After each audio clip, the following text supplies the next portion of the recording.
Hello YouTube, welcome back to the channel. So in today's tutorial, we're going to take a look at a new library that I saw recently. So recently I've been looking for other libraries on data visualization. So I came across this new Python library. It's called Taipy. It's used to build dashboards, used to build when we have machine learning models, you want to create integrate a dashboard, then you can use Taipy to do this. So I thought I'd make a simple video on Taipy.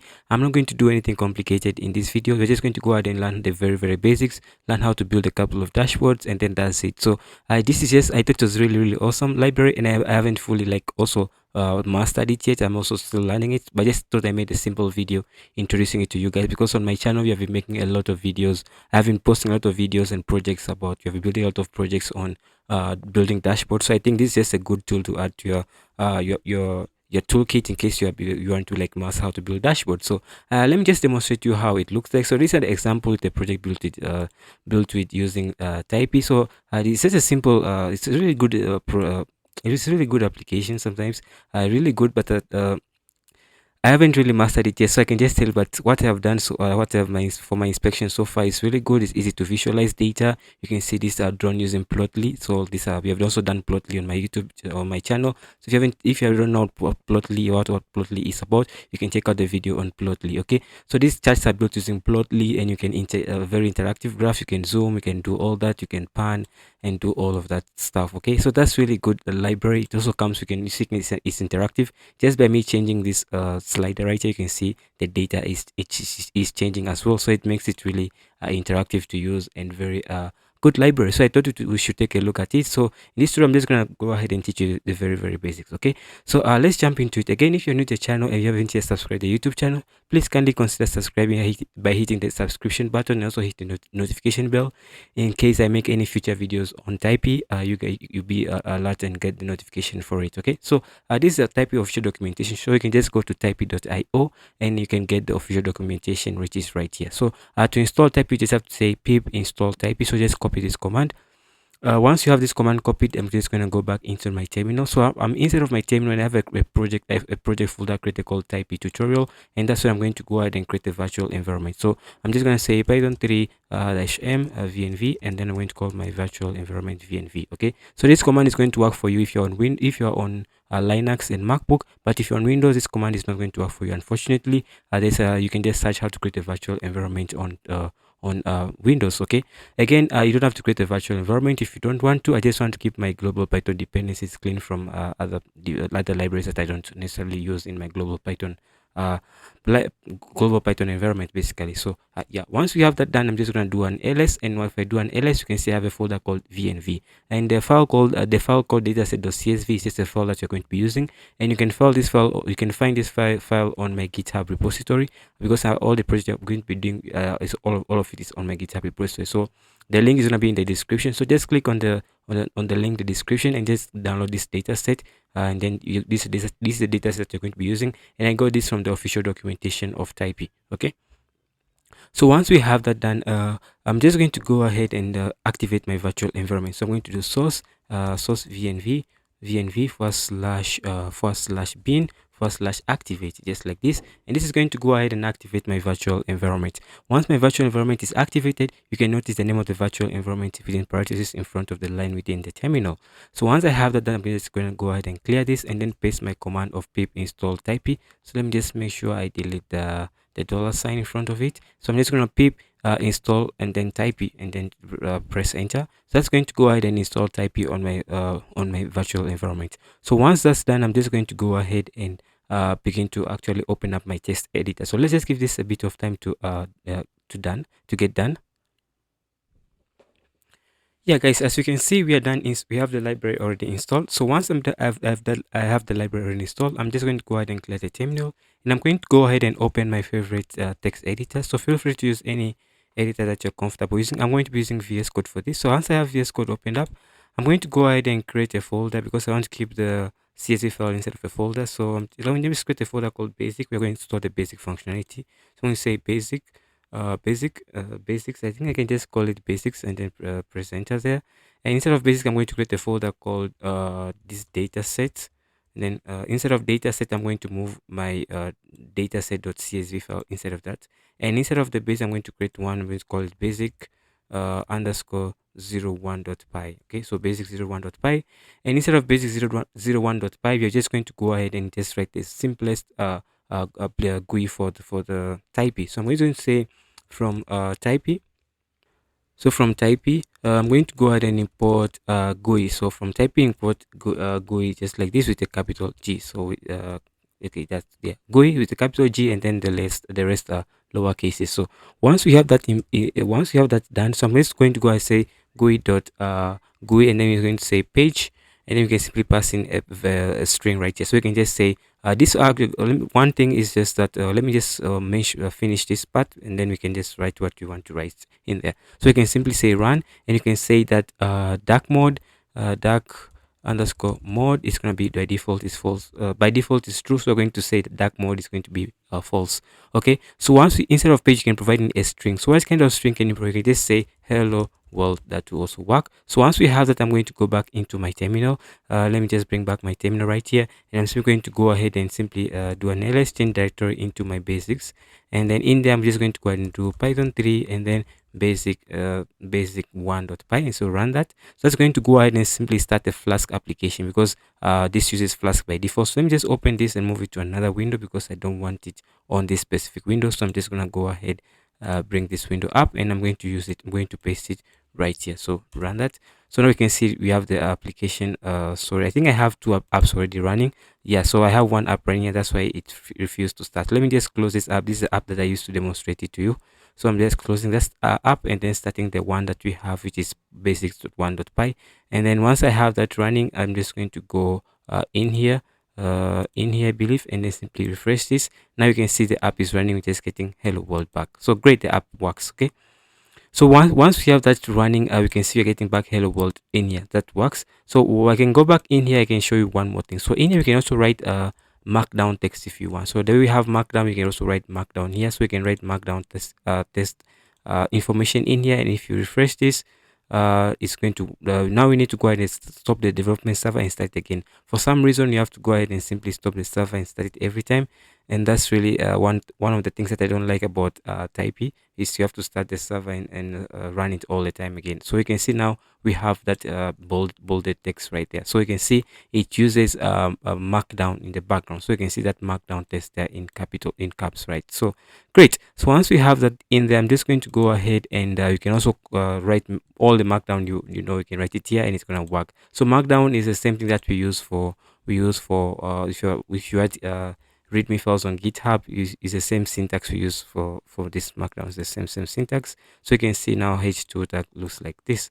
So great. So we can also just move this one outside. You can just also move this. I can just cut it out and just simply say page, and then move the page, and you can say page. Sorry, this is going to be page, and page is going to be equals to string, and you're going to simply go ahead and paste that in there. Okay.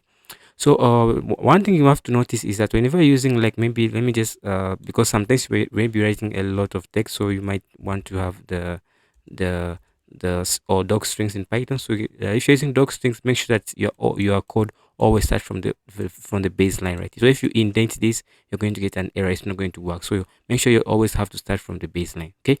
So once we have that done, you can also go ahead and stop the development server and then run it again. Now this should open up another window, and then just there we can see we have the same up there. So great. So that's basically how we can create a simple GUI. So now let's move on to step 2. And in step 2, we're just going to learn how to uh, we are going to learn how to read files, how to read a CSV file. That's why we have the CSV file, because this is used to build dashboard, right? So let's just create another file in here. I'm going to call it basic. I'm following the same I'm following the same naming conventions that is on my GitHub page, so it can be easy for you guys to follow along. Okay, so I'm going to say from for you guys, if you in case you use a GitHub, you can they get the same code base and easier to follow along, right? So I'm just going to say I'm going to import this right here. I'm going to import the GUI, and down here I'm just going to go ahead and initiate it. So I'm going to say GUI, and I'm going to say page. Page, you can just say now leave it as empty. So you can say dot run, and then the dot run you can pass in dark mode if you want. You can say dark mode underscore mode. You can say dark mode is going to be equals to, you can say equals to true. So it means now it will be in dark mode basically. So once I have that in there, so if you go ahead and go bring back the terminal, clear, stop the development server, clear the terminal, and then run this. This will be basic 2. If you run basic 2, And if you run, once it begins to run, you can see now you have a black page. So this is dark mode. So you can see we have a dark mode right here. Okay, great. So that shows how you can use a dark mode. Okay, if you, in case you want to build a dark mode dashboard. Okay. Okay, so once I have that in there, I'm going to go ahead and simply write a page. If you can display something on the page, I'm going to use doc strings. So make sure you always start from the baseline. So in I'm just going to say this is going to be type. Let me just say typey basics tutorial. Okay, tutorial, just like that. So typey basics tutorial, and yeah, that's basically it. So once I have this done, you can just go back on the page here, stop the development server, run it again. I hope by now you know what to expect, what output you're going to get, right? So you can see we don't actually get anything, doesn't display anything. And the reason why, if I go back in here, you're not displaying anything, so you have to go ahead and say page here. So I have to go ahead and simply stop my development server, clear the terminal, and then rerun that. So once it's done running, so once it's loaded, just close these ones I don't need. So I'm just close this or two. So once it's done loading, you can see now you have Taipy basics right there. So you can see in dark mode. Great.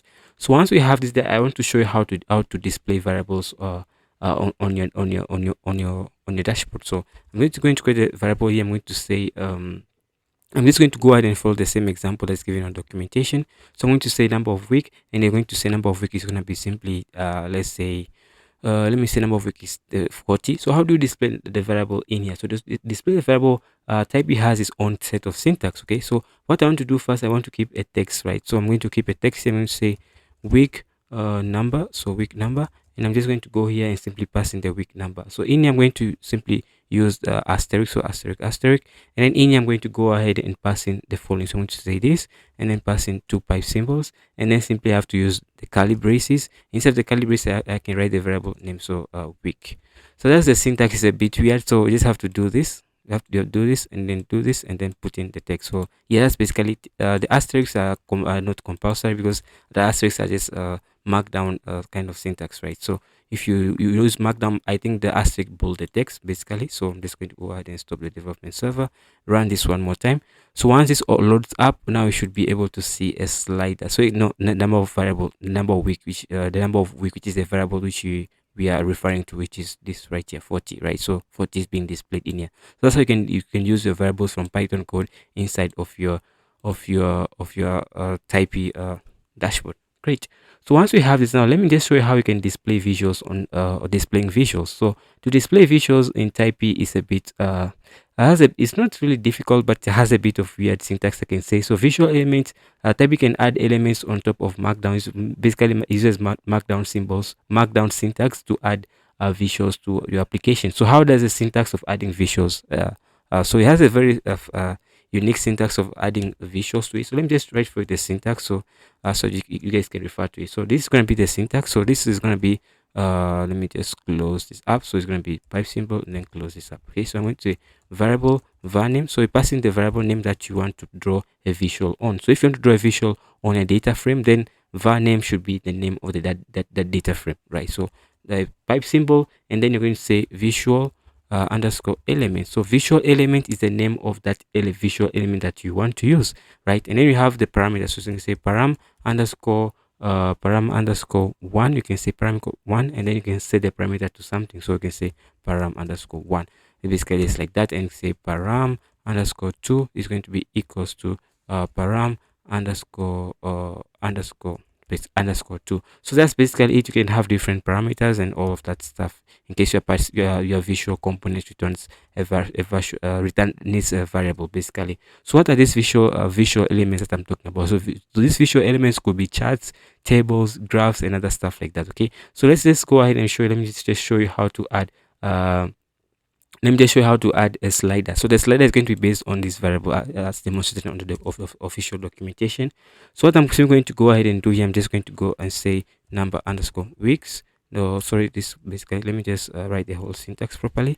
It's a bit of a weird syntax, so it sometimes gets me off. So say week, and then finally we pass in after this we pass in the name of the visual element. Okay, so let's say that I want to display basically a table, or let me just display first let's just display first a slider, which is much simpler, and then later we'll learn how to display the data from the data frame instead of a table, right? So that's basically, so we're going to say number of weeks. So the slider is going to be based on the number of weeks.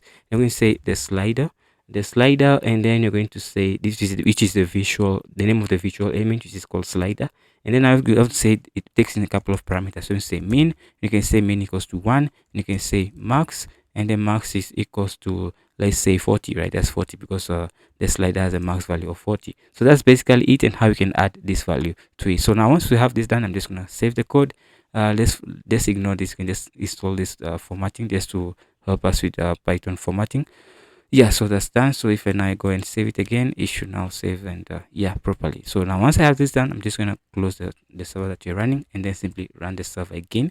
So once I run the server again, it's going to go ahead and open this up. Okay, so now you can see the slider right here, and I can adjust the slider and work with it all really well. So you can see how type is really easy to use, right? So it's really helpful and uses markdown syntax. The syntax for drawing visual elements is a bit like kind of weird to me because I don't know, it doesn't look like anything that I know for working the web like HTML or CSS, so it's a bit off for me. But yeah, that's basically it, how you can do and add the visual elements to it. So now I want to go ahead and write a function to read the CSV file, and once we read the CSV file, we're going to display the CSV file inside of a table.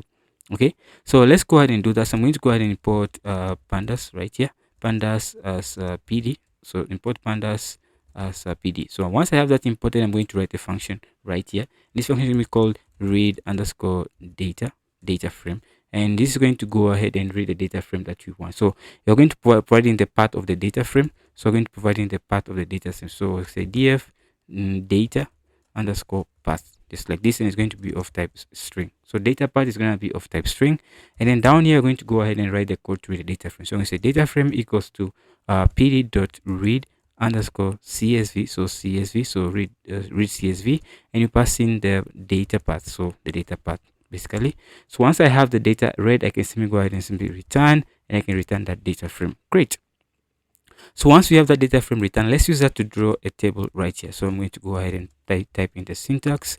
So we're going to draw the data frame. First of all, let's actually read the data. So we're going to say data frame. So data, what should I say? Let me just call it data set. And data set is going to be equals to read data frame, and you pass in the path, which is going to be dot / data set / data. I think it's data set.csv data. So data set here.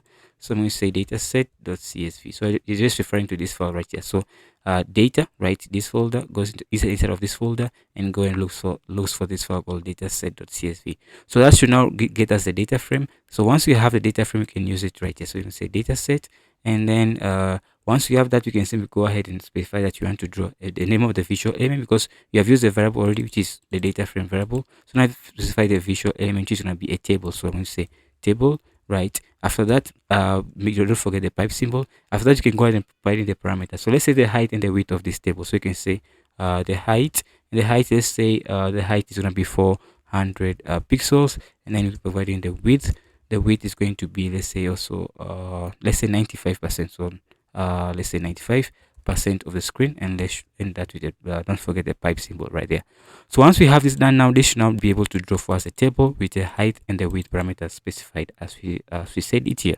So once I have this, let me just go back and start this stop the current session of the server and start a new session. So once I have that done, I just close off this. So now you can see the table right here. So you can see now the data from the CSV file is being displayed in form of a table that we can use right here in the browser. So just by using this few lines of code, we are able to include a table right here. So it's really easy library to use.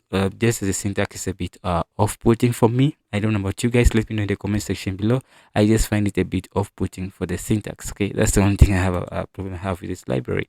Okay, so let's go ahead now and let's try to make this more even a bit more dynamic. So let's try to add a chart to this a bar chart to this. Okay, so let's add a bar chart to this, and to add a bar chart, let's just go here and specify the syntax. Okay, so you need to the bar chart is going to be based on the data set variable, right? And now provide the name of the visual element. In this case, you're going to say chart, and you're going to say chart, and you're going to say chart, and then you're going to pass in this, and you're going to say the type.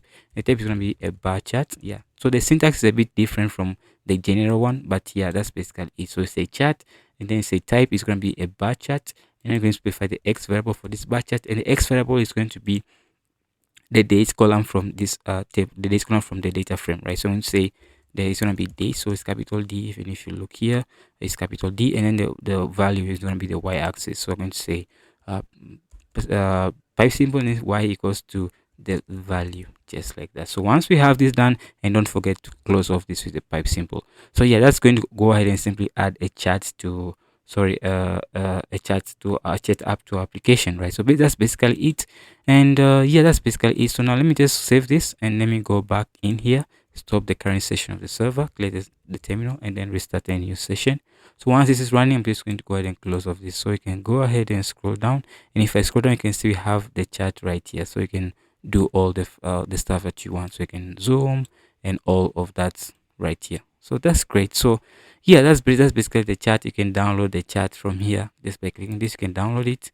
You can see that it's downloaded new there. You can zoom, you can pan, you can restore, you can just restore it back to its normal state and stuff like that. So that's basically it, how you can add the charts and visual elements to your dashboard. That's basically really simple. And the good thing is these graphs are totally interactive, and you can interact with these graphs, and that's just awesome, right? So that's one great thing about using this library. The only off-putting stuff for me, I said again, I must say this like 10,000 times already, is just the formatting of the syntax, right? The syntax is a bit off-putting. So you can actually add the headers to this and say, let's say that bar graph, just like this. You can add different stuff to it. So you can say data table or something. So you can just basically do anything that you want to do here. So let me just restart that again. So once I have that restarted, this library is a really good library, and I hope in the future it gets improved. So you can see the data we added is right here. So yeah, that's basically it right here. So that the new text we added. So yeah, it's a really good library to use. Again, really awesome library, and I really like the library. So one more thing you can also do. I also have a part three, basic tree, where you can make it the graphs more a bit interactive. Okay, so let's just go ahead and let's take a quick look at it. And yeah, so let me just go ahead and create a new file in here. I'm just going to call it basics hyphen 03.py. So in here, in this basic hyphen 3.py, you can get the code and then do different stuff to it. So let me just go ahead and import the function. I'm going to say import. I think let me just grab the code things from here, and then let's save yourself a lot of time. So select all that and just paste it there. So great, we have this right here. Okay, good. So one thing we need to do is we need to make a bit of difference to this. So we're going to say df, and then we're going to modify the date, and the date is going to be equal. So we're going to make this a date update. So pd dot to date, and what do you want to convert to date? You want to convert the df, and then the date column, you want to convert it to a date object, basically. Yeah, so that's it. And yeah, that's basically it for reading data from there. So we're just going to go ahead and read data from there. Good. So now I want to go ahead. Now we want to the slider that we have, right? So we want the slider to specify which part of the week we want to select. So one thing you have to notice. Let me just explain this to you. In Taipy, that you need to know is about state management. So in Taipy, you can have multiple clients open access in the same server, but each client has its own state. So the state of one client doesn't affect the state of another, and doesn't affect the global variables that have been set. And there is the how Taipy does this is that Taipy has, for example, let's say that we have a variable called name new sorry, n underscore week, right? So in the background, when you create when a new client connect to our server, it's going to have its own state. So it's going to have a state, and all the variables that are inside of our application, that the global variables, will be uniquely attached to that state. So we can, for example, state, and then you're going to say state dot new week, and it's going to be 10, right? So each client will have its state dot new week. So each client one will have its own state, which will have state dot new n week. A client two have its own state, so we have state dot n week for the client two. So if let me just undo that and then copy this and paste it here. So let's say this is client one, this is client two, right? So if client one goes ahead and changes its n week to 3, then it doesn't affect that one of client two, right? And the global variable of n underscore week is also not affected, right? So it also remains to be 40, or let's say 10, right? So it also remains to be 10. So it only gets affected by this one. So each client has its own state, right? And we can change the state of the client using the function called onChange, and we will look at that just in a second. Okay, So one thing I have in here, let's actually specify in here, just put some small space in here. And in here, I'm just going to go ahead and I'm going to call this data set. So I'm going to create data, data set underscore week. Okay. And this is just, I got this code from the official documentation. So I'm going to say call this data set. And in here, I'm going to go ahead and specify the function. I'm going to say data set, and I'm going to go ahead and say the data. So data date, sorry, the date, you're going to date column, and you're saying date column, you're going to say dot dt, date time, dot iso calendar, and then you're going to say week, and the week is should correspond to n underscore week, just like that. So that's basically it. I think I have an error right here. Let me just see where the error is coming from. It's the expected parameter. Okay, it's going to be equals, just like that. So yeah, my bad for that. Yeah, so that's basically it. So now we want to go ahead and change the value, or how many weeks are displayed on our chart depending on the value of the slider. So that's what I want to do basically. So now you can move down here and write a function called on change. That's going to change the state of each unique client that is connected to the server. So to do that, just have the function called def, and it's going to be called on underscore change. And on underscore change is a special function in Taipy, and you shouldn't override this function. Okay, like you shouldn't use it for other purposes. You should only use it for on change. Whenever it's called, it takes into the following. It takes in the name of the state, right? The state of that client. It takes in the var name, so the name of the variable that we are trying to modify, which is going to be of type string, right? So you can see str type hints. Again, if you're new to type hints, I have a whole video on type it on my channel, so you can go ahead and check that video out on type hints. Okay, so you can also say var underscore value, which also takes in the name of that value, the variable's value. Okay, so in you're going to check if var name. So if var underscore name is going to be equals to n underscore week. So we're going to check if the variable name is n week, then you want to do the following, right? Because the var name gets passed in. So you're going to checking if the var name is a number of week, means that the user is trying to change the state of the number of week. So we're going to go ahead and change that state and use that state to affect the data, right? So the data that is displayed on the dash, you're going to say state dot data, right? Data set, because it's this data set you're trying to achieve, get access to. So I'm going to just copy data set underscore week, sorry, data set underscore week. So just undo that, so just copy this.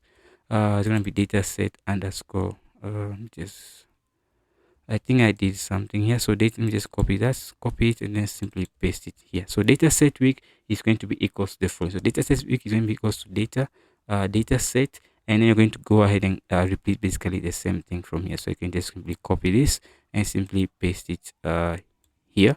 And now one thing we need to do in here is we need to change this to be equals to the value of the slider. So not the value of number of week, but the value of the slider. So we're going to change this to nvar, which is what we passed in here, right? So now the value of the slider. So that's basically it. So now if whenever the slider gets changed, then the value of the data also gets changed. Okay, so now one thing we have to go down and do here, now we're going to be using data set week. So I'm going to go ahead and simply paste that over here. So sorry, just undo that. Simply copy this right here and then simply paste it right here for our graph. So that's basically it, what we need to do. Yeah, that's it, what we need to do. We have the x, we have the y. You can also specify the width and the height if you want. So you can say the height, and the height you can say is you can set the height to a given variable. So let's say height is one, let's say 90, okay, say 100%. 100%, basically you can say 100%, and you can also say the width of this. So you say width, and the width is going to be, sorry, the width, let me get the spelling right. So width is going to be let's also the width is 100% as well. So that's basically it, and don't forget the closing pipe symbol. So yeah, so that's once we have this, we are good to go. So once we modify this value, the on state will be called, the on change will be called, we takes in the state, the variable name, in this case it's going to be n week, and you're going to also check the variable value, which is basically the value of the slider. So we're going to check if the var name is n week, which when you want to, the user is trying to modify n week, you're going to go ahead and change the value to reflect that of the n week, right? So that's basically it. So once I have this, I'm going to go ahead and save this, go into my terminal, clear this off, stop the server, and then simply change this to be Python basic 3 file. And then we have an error right here, no such file or directory. So if I do an ls, okay, so it's basic, so I call it basics 3, and not basic. So let me just actually go back in here and just change this back to basic and just rename it so that we have the similar naming, right? So yeah, that's it. So once I have this done, I'm just going to go back in here and run this code again. So once it's running, so I'm just going to close this. Okay, now you can see we have the graph right here. So this graph is going to change depending on what value you're selecting. So let me just remove this table from the middle because it's actually occupying space. So I can actually move it down here. Yeah, that's fine. I can just move it down there and just give it a bit of spacing here. So good. Okay, once we have that, let me just go ahead and stop the server and then start it one more time. Yeah, so once it's running, we're just going to go here and just close off this one. We have it right here, so you can see we have it right here. So now let me just go ahead and try to change the values right here, and you can see once I'm changing the value of the slider, the value of the weeks also gets changed and modified. So that's basically making it interactive graph. So you can see it right here. So if I just restore this to home, and if I zoom out or zoom do anything, you can see it's reflecting the change that we have right there.